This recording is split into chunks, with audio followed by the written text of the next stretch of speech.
আসসালামু আলাইকুম প্রিয় শিক্ষার্থী বন্ধুরা, আশা করছি সবাই ভালো আছো।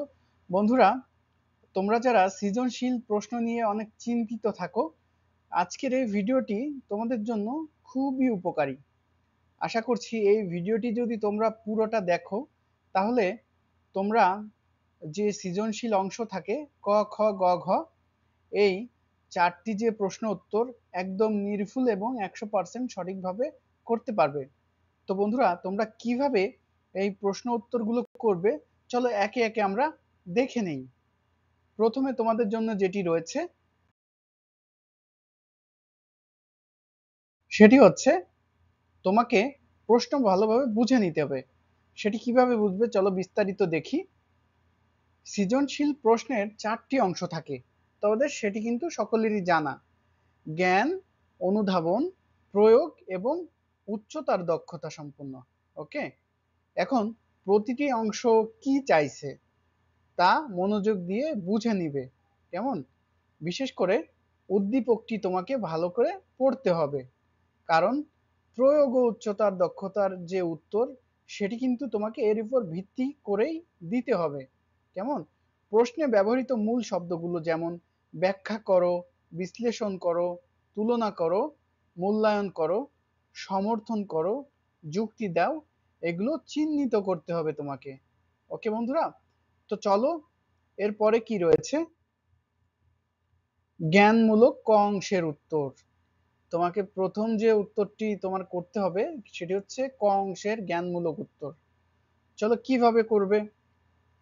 এই অংশটি সরাসরি পাঠ্যপুস্তক থেকে আসে। এই অংশটি কি তোমার পাঠ্যপুস্তক থেকে সরাসরি আসবে। তোমাকে একটি শব্দ বা এক বাক্যে উত্তর দিতে হবে। এক শব্দ বা এক বাক্যে উত্তর দিতে হবে, বেশি কিন্তু লেখা যাবে না। যেমন, খিলাফত অর্থ কি? উত্তর হবে, খিলাফত অর্থ প্রতিনিধিত্ব করা বা উত্তরাধিকার। ওকে, এক কথায় শেষ।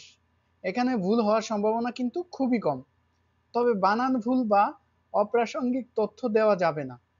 বুঝলে? এইখানে যদি তুমি 100% সঠিক উত্তরটি দিতে চাও, তাহলে তোমাকে বানানের দিকে খেয়াল রাখতে হবে এবং অপ্রাসঙ্গিক মানে বেশি কিছু লিখে তুমি কিন্তু প্রশ্ন উত্তর বড় করতে যাবে না। কেমন? এখন চলো খ অংশের উত্তরটি আমরা দেখে নিব।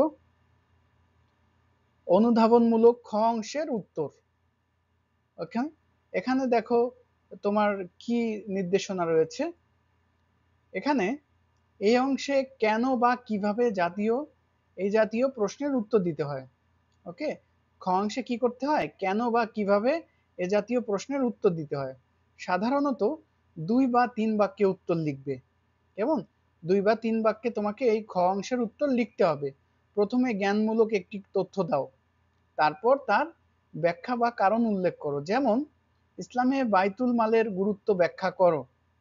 উত্তর এভাবে দিবে: ইসলামে বাইতুল মাল একটি গুরুত্বপূর্ণ জনকল্যাণমূলক প্রতিষ্ঠান। ওকে, তাহলে কি হলো, একটি জ্ঞানমূলক তথ্য। এরপরে রয়েছে, এটি মুসলিম উম্মার সম্পদ সংগ্রহ ও বিতরণের প্রধান কেন্দ্র হিসেবে কাজ করে, যা অভাবীদের সাহায্য, রাষ্ট্রের ব্যয় নির্বাহ এবং সমাজের সার্বিক উন্নয়নে সহায়তা করে।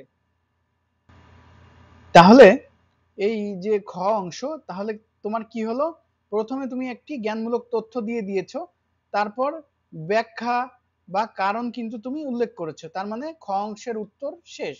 তো তুমি কিন্তু এটি ভালো করেই বুঝতে পারলে খ অংশের উত্তর কিভাবে তুমি দিবে। ওকে বন্ধুরা, তো চলো এরপরে গ অংশের উত্তর কিভাবে করবে দেখে নিই। প্রয়োগমূলক গ অংশের উত্তর কিভাবে করবে। এই অংশে উদ্দীপকের তথ্যের সাথে পাঠ্যপুস্তকের ধারণার সম্পর্ক স্থাপন করতে হবে। গ অংশে কিন্তু উদ্দীপকের যে তথ্য আছে সেটির সাথে তোমার যে পাঠ্যপুস্তকের ধারণা সেটির সম্পর্ক স্থাপন করবে। কেমন? প্রথমে জ্ঞানমূলক তথ্য, সেটি দিবে কোথা থেকে? পাঠ্যপুস্তক থেকে দিবে। এরপর উদ্দীপকের সাথে সেই যে তথ্য সাদৃশ্য বা সম্পর্ক দেখাবে। ওকে, ওর সাথে সাদৃশ্য কি মিল রয়েছে বা সম্পর্ক রয়েছে সেটি দেখাবে।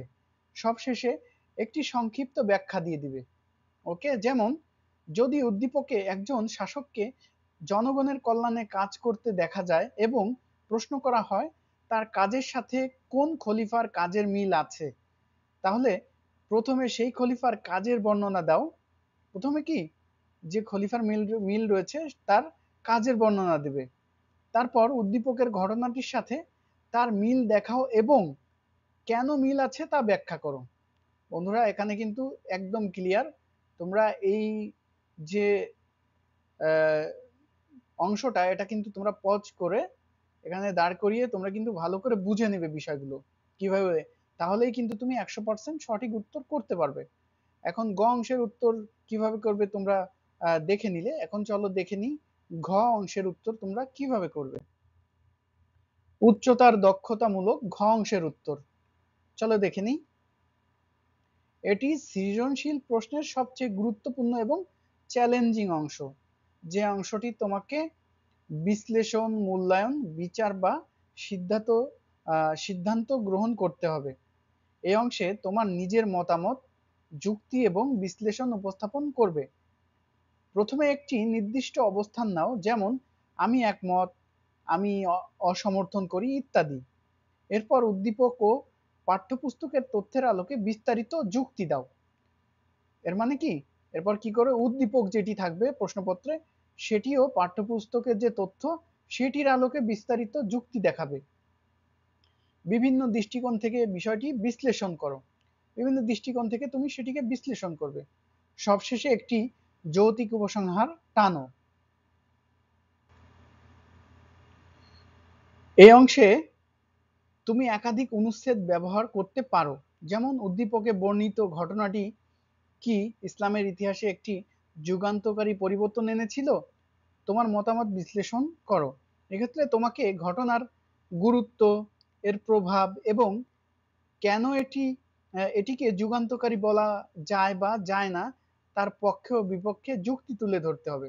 ওকে বন্ধুরা, তোমরা কিন্তু এই যে বিষয়গুলো সেগুলো ভালো করে তোমরা দেখে নিবে, বুঝে নিবে, তাহলে কিন্তু 100% উত্তর করা তোমার জন্য পানির মতো সহজ হবে।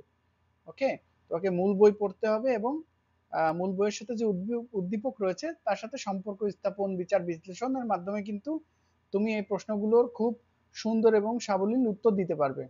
চলো সবশেষে তোমাদের জন্য কিছু টিপস রয়েছে, সেগুলো দেখে নিই। সেগুলোতে তোমাদের কি কি রয়েছে? সময় ব্যবস্থাপনা। প্রথমে রয়েছে সময় ব্যবস্থাপনা। প্রতিটি প্রশ্নের জন্য নির্দিষ্ট সময় বরাদ্দ করো এবং সে অনুযায়ী উত্তর লেখো। ক অংশের জন্য সবচেয়ে কম এবং ঘ অংশের জন্য সবচেয়ে বেশি সময় দেবে। ওকে বন্ধুরা, বুঝতে পারলে অবশ্যই। পরিষ্কার ও স্পষ্ট লেখা, তোমার হাতের লেখা যেন স্পষ্ট হয় যাতে পরীক্ষক সহজেই পড়তে পারেন। এরপরে রয়েছে প্রাসঙ্গিকতা। অপ্রাসঙ্গিক তথ্য দিয়ে উত্তর বড় করবে না, কেমন? যা চাওয়া হয়েছে ঠিক ততটুকুই লিখো। ওকে, বেশি কিছু লিখে উত্তর বড় করার চেষ্টা করবে না। তো আজকের এই যে ভিডিওটি, এই ভিডিওটি তোমাদের জন্য এ পর্যন্তই। তো আশা করছি তোমরা এটি থেকে খুব ভালো প্রস্তুতি নিতে পারবে সৃজনশীল অংশের উপর। তো তোমরা ভালো থাকো, সুস্থ থাকো। আজকের মতো এখানেই বিদায় নিচ্ছি। আল্লাহ হাফেজ।